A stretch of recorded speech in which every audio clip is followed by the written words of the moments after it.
पिछले लेक्चर में मैंने बात किया था कि सल्फोनामाइड का यूज़ क्या है, इसका मैकेनिज्म क्या है, जिसके बारे में बात किया था। तो जब मैंने पिछले लेक्चर में हम लोग जाने थे कि जैसे कि कोई भी बैक्टीरिया है तो उसको ग्रो करने के लिए फॉलिक एसिड का होना जरूरी होता है। फॉलिक एसिड का सिंथेसिस कहाँ से होता है? तो जो पारा एमिनो बेंजोइक एसिड था वहां से होता है, और जो फॉलिक एसिड है वो न्यूक्लिक एसिड बनने में हेल्प करता है। तो क्या था, जो पावा जो बस हम लोग सल्फोनामाइड यूज कर रहे थे, वो सल्फोनामाइड सेम किसके तरह से स्ट्रक्चर की तरह मैच करता था, या पावा की तरह ही होते थे। तो ये क्या करता, जो इनहिबिट करता था या प्रोटीन सिंथेसिस होने में इनहिबिट करता था, जिसके कारण फॉलिक एसिड का फॉर्मेशन नहीं बन पाता था। जब फॉलिक एसिड ही नहीं बन पाया तो यह क्या चाहिए, न्यूक्लिक एसिड का फॉर्मेशन नहीं हो पाया।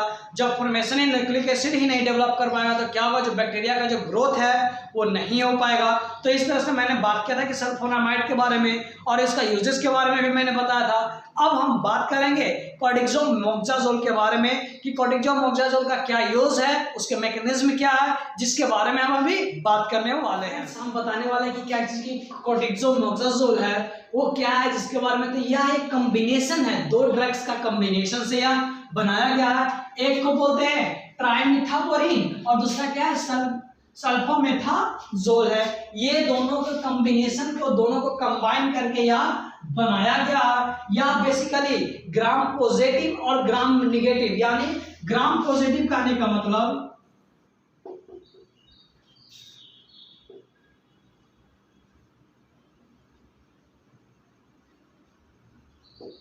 ग्राम पॉजिटिव और ग्राम नेगेटिव दोनों बैक्टीरिया पर यह वर्क करता है। यानी कहने का मतलब क्या है कि यह ब्रॉड स्पेक्ट्रम,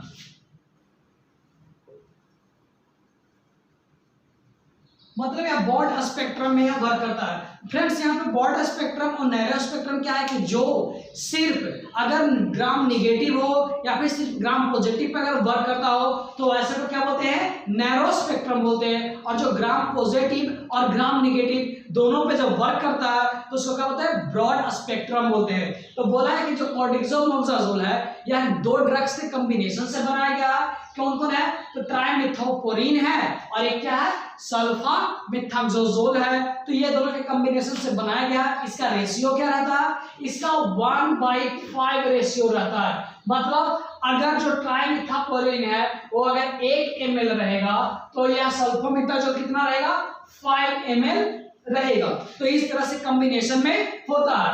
अगर जब आप सेपरेटली एलोन, मतलब अगर सिर्फ ट्राइमिथास्पोरिन दे रहे हैं तो क्या होगा, यह जो ड्रग्स है यह किस तरह से वर्क करेगा, स्टैटिक के रूप में वर्क करेगा, बैक्टीरियोस्टैटिक, बैक्टीरियोस्टैटिक की तरह यह वर्क करेगा। लेकिन जब अगर दोनों को कंबाइन करके जब आप दीजिएगा तो क्या होगा, यह बैक्टीरियोसाइडल की तरह यह वर्क करेगा। तो इसके बारे में मैंने बताया फ्रेंड्स, कॉर्टिक्सोमेक्साजोल क्या है। तो यह दो ड्रग्स के कॉम्बिनेशन से बनाया गया है, एक सल्फोनामाइड हो गया और दूसरा ट्राइमिथापोरिन हो गया। ये दोनों का कॉम्बिनेशन से इसका रेशियो कितना होता है, 1/5 रेशियो होता है, 1:5 होता है। मतलब अगर 1 ml ट्राइमिथापोरिन रहेगा तो सल्फोनामाइड कितना रहेगा, 5 ml रहेगा। ठीक उसी तरह से मैंने बात किया कि यह क्या ब्रॉड स्पेक्ट्रम ड्रग्स की तरह वर्क करता है। ब्रॉड स्पेक्ट्रम जो ग्राम पॉजिटिव बैक्टीरिया और ग्राम निगेटिव बैक्टीरिया दोनों को जब एक किल करता है तो ऐसे को क्या बोलते हैं हम लोग, ब्रॉड स्पेक्ट्रम बोलते हैं। तो इस तरह से मैंने बात किया। अब हम बताएंगे इसके मैकेनिज्म के बारे में और इसके डिफिनेशन के बारे में बताने वाले हैं। तो फ्रेंड्स, हम अभी बात करने वाले हैं कॉर्टिक्सोमोक्साजोल है, उसका मैकेनिज्म क्या है जिसके बारे में मैं बताने वाला। तो इससे पहले कुछ बातें हैं जिसके बारे में बताता हूं। जैसे कि हमने सल्फोनामाइड में पढ़े थे तो क्या कर रहा था कि वो सिर्फ स्टैटिक के रूप में वर्क करता, मतलब जो उसका जो ग्रोथ है जो हो रहा था बैक्टीरिया के अंदर में उसको वो स्टॉप कर दे रहा था, जिसके कारण जो बैक्टीरिया था वो मल्टीप्लाई नहीं कर पा रहा था। तो ये स्टैटिक के रूप में ही सिर्फ वर्क कर रहा था, वो बैक्टीरिया को डेड नहीं कर रहा था। लेकिन यहाँ पे क्या है कि दो ड्रग्स का कॉम्बिनेशन है, वो क्या करता है, सिक्वेंसली वर्क करता है। एक है जो उसको सिंथेसिस, मतलब जो ग्रोथ कर रहा है उसको स्टॉप कर देता है, और फिर दूसरा ड्रग्स क्या है, उसके जो ग्रोथ स्टॉप हुआ उसको और रिड्यूस कर देता है, जिसके कारण वो जब पूरी तरह से ग्रोथ दम नहीं कर पाएगा, उसमें क्षमता ही नहीं रहेगा, तो क्या वो लास्टली डेड कर जाएगा। तो फ्रेंड्स, मैं इसको मैकेनिज्म के बारे में बताता हूं। जैसे कि हम लोग जाने क्या कि जो पावा है, पारा एमिनो बेंजोइक एसिड, ये जानते हैं कि यह हमारे फॉलिक एसिड बैक्टीरिया में सिंथेसिस करने में हेल्प करता है। मैंने बताया था कि बैक्टीरिया वो अपने आप फॉलिक एसिड खुद सिंथेसाइज करता है। तो जब फॉलिक एसिड उसको मिलेगा तो क्या होगा, वो न्यूक्लिक एसिड का फॉर्मेशन करेगा और फिर अपना डेवलपमेंट करेगा। तो ये क्या करता है कि जब हम लोग सल्फोनामाइड का यूज करते हैं तो ये क्या करता है, ब्रेक डाउन करता है। ये इसको जो फॉलिक एसिड सिंथेसाइज होने वाला था उसको रिड्यूस करता है, उसको नहीं होने देता है और उसको क्या चीज में चेंज करता है, डाइहाइड्रोफोलिक एसिड में ब्रेक डाउन कर देता है, उसको नहीं इसको सिंथेसिस होने दिया। फिर क्या होता है कि जब यहाँ तक हो गया, इसके बाद क्या होता है कि इसको और रिड्यूस कर देता है। अगर इसको फिर से अगर एनर्जी मिलेगा तो अगर फिर अगर बाद में मिलेगा तो क्या होगा, फिर से ग्रो करके फिर या फॉलिक एसिड का सिंथेसिस करेगा, लेकिन इसको और ब्रेक डाउन कर देता है। जो ट्राइमेथोस्पोरिन है ये इसकी जो ताकत है उसको हाफ तो कर ही दिया यहाँ पे, लेकिन बचा हुआ जो ताकत रह गया उसको पूरी तरह से यहाँ पे डिस्ट्रॉय कर देता है और टेट्राहाइड्रोफोलिक एसिड के कॉम्बिनेशन में इसको ला देता है, जहां से बैक्टीरिया अब इसको उतना एनर्जी नहीं मिल पाता है कि वह फिर से अपने फॉलिक एसिड का सिंथेसिस कर पाए। जैसे कि फ्रेंड्स मैं एग्जांपल देकर मैं बताता हूं, जैसे कि मानिए ये क्या है, एक बाउंड्री है, ठीक। तो बाउंड्री के अंदर मानिए कि एक घर है, ओके फ्रेंड, तो ये घर है। अगर इसमें मानिए कि एक पर्सन है, ठीक, ये पर्सन है। अगर हमको इस पर्सन को मारना रहेगा तो क्या करना पड़ेगा, सबसे पहले तो इसका बॉर्डरिंग को तोड़ना पड़ेगा, ठीक। तो क्या हुआ कि जैसे कि हम लोग क्या किए, जैसे दो पर्सन है, ठीक, मानो हम है और एक मानिए कि जैसे कि एक ए पर्सन है और दूसरा बी पर्सन है, ठीक। तो ए पर्सन के पास इतनी ही ताकत है कि बस इसके बॉर्डरिंग को ही तोड़ सकता है। तो ये क्या है, सबसे पहले इस बॉर्डरिंग को तोड़ दिया, ओके। तो क्या हुआ, अब इसको तोड़ दिया तो जैसे कि अगर ये तोड़ा तो ये क्या इजीली है जो अब इसके घर में पहुंच सकता है। तो ये क्या करेगा, जब इसके घर को ही ब्रेक डाउन कर देगा तो क्या ये अब किसी से बच पाएगा, नहीं बच पाएगा, क्योंकि इसका जो कवर था वही हट गया।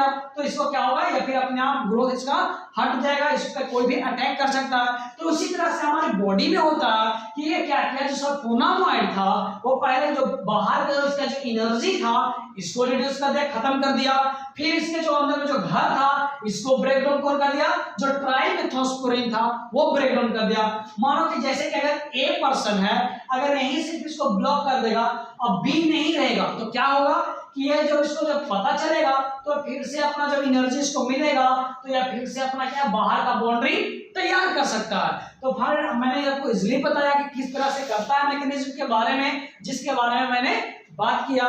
तो फ्रेंड्स इस तरह से मैकेनिज्म था कि जो पावा था इसका क्या होता है, या जो सल्फोनामाइड है हम लोग जानते हैं कि जो सल्फोनामाइड का जो स्ट्रक्चर है यह सिमिलर होता है किसके, पावा के सिमिलर होता है। और ये सल्फोनामाइड है जो क्या करता है, इनहिबिट करता है, रोकता है किसका, फॉलिक एसिड का जो सिंथेसिस है उसको क्या करता है, रोकता है, उसको बनने नहीं देता है। तो नहीं बनता तो क्या बन गया था, यहाँ पे डाइहाइड्रोफोलिक का फॉर्मेशन हुआ, तो इसको भी और ब्रेक डाउन कर दिया।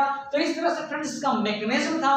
और जो हम लोग क्या बात की कि अगर जब दोनों को अगर हम सीक्वेंस मतलब एलोन करके देंगे, वन बाय वन करके देंगे तो जल्दी से यह रेसिस्टेंस भी डेवलप कर देगा और यह स्टैटिक की तरह यह वर्क करेगा।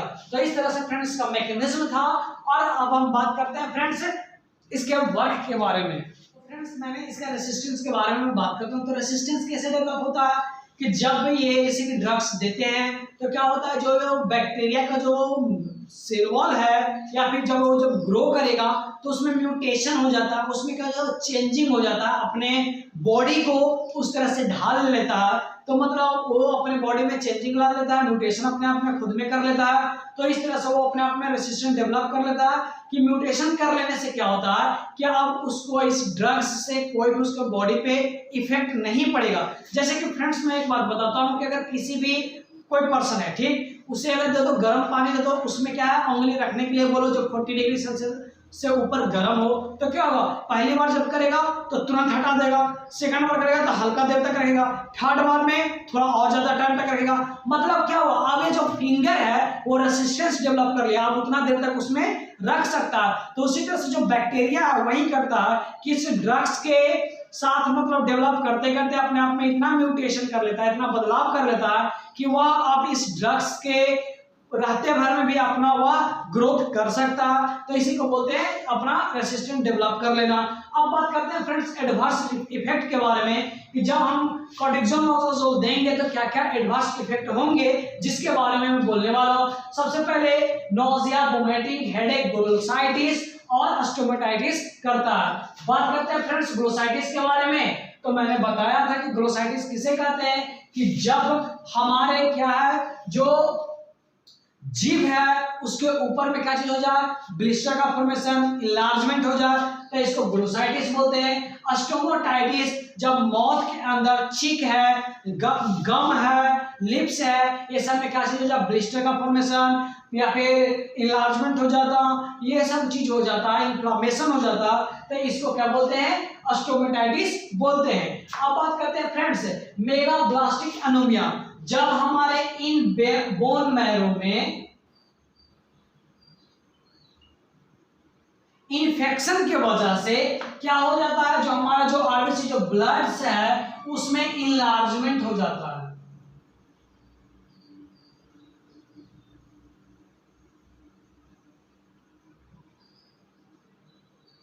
क्या बोला है कि जो हमारे बोन मैरो है उसमें क्या होता है, इन्फेक्शन के वजह से इनलार्जमेंट हो जाता है इन्फेक्शियस ब्लड में, तो इसी को क्या बोलते हैं, मेगाब्लास्टिक एनीमिया बोलते हैं। अब बात करते हैं हेमाटोलॉजिकल रिएक्शन, मतलब जब ब्लड में उसके रिएक्शन के बारे में, अगर कोई भी रिएक्शन हो, बैक्टीरियल हो, ये सब चीज के बारे में जब स्टडी करते हैं उसको हेमाटोलॉजिकल बोलते हैं। और रिएक्शन मतलब उस तरह का रिएक्शन हो रहा है ब्लड में, बैक्टीरियल ये सब, तो उसको रिएक्शन हो गया, ठीक।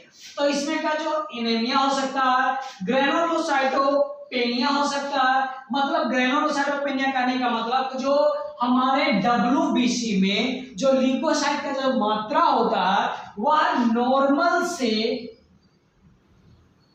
डिक्रीज कर जाता है, कम हो जाता है, इसी को क्या बोलते हैं हम लोग, ग्रेनुलोसाइटोपेनिया बोलते हैं। अब हम बात करते हैं patient with renal disease develop, जो पेशेंट है उसमें रीनल डिजीज डेवलप कर जाएगा। यूरेमिया, यूरिन में क्या है कि जो यूरेमिया बोला गया कि जो यूरेमिया का डेवलपमेंट हो जाता है, तो इस तरह से मैंने एडवर्स इफेक्ट के बारे में बताया गया, तो यहाँ तक कोई तो दिक्कत नहीं होना चाहिए फ्रेंड्स। अब हम बात करेंगे इसके यूजेज के बारे में कि यूजेज क्या है, जिसके बारे में अब हम बात करने वाले किसके बारे में कि जो कॉर्टिसोन का यूजेज क्या है, जिसके बारे में।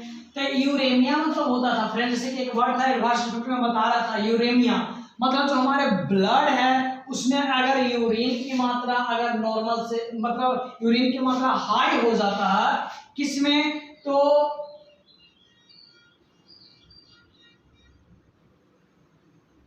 इंक्रीज कर जाता है किसमें, ब्लड में, तो इसी को क्या बोलते हैं फ्रेंड्स, यूरेमिया बोलते हैं, ठीक। अब बात करते हैं यूजेज के बारे में। इसका यूज करते हैं यूटीआई, यूरिनरी ट्रैक्ट इन्फेक्शन में हम इसका यूज करते हैं। फिर बोला गया रिस्पिरेटरी ट्रैक्ट इन्फेक्शन, जैसे कि अपर रिस्पिरेटरी ट्रैक्ट इन्फेक्शन हो या फिर लोअर रिस्पिरेटरी ट्रैक्ट इन्फेक्शन हो, जैसे साइनसाइटिस हो गया, ब्रोंकाइटिस हो गया, ये सब में इसका यूज करते हैं। कॉन्क्राइट कहने का मतलब कि जो यह जेनाइटल पार्ट जो एसटीडी या सेक्सुअल ट्रांसमिटेड डिजीज है उसमें यह यूज किया जाता है।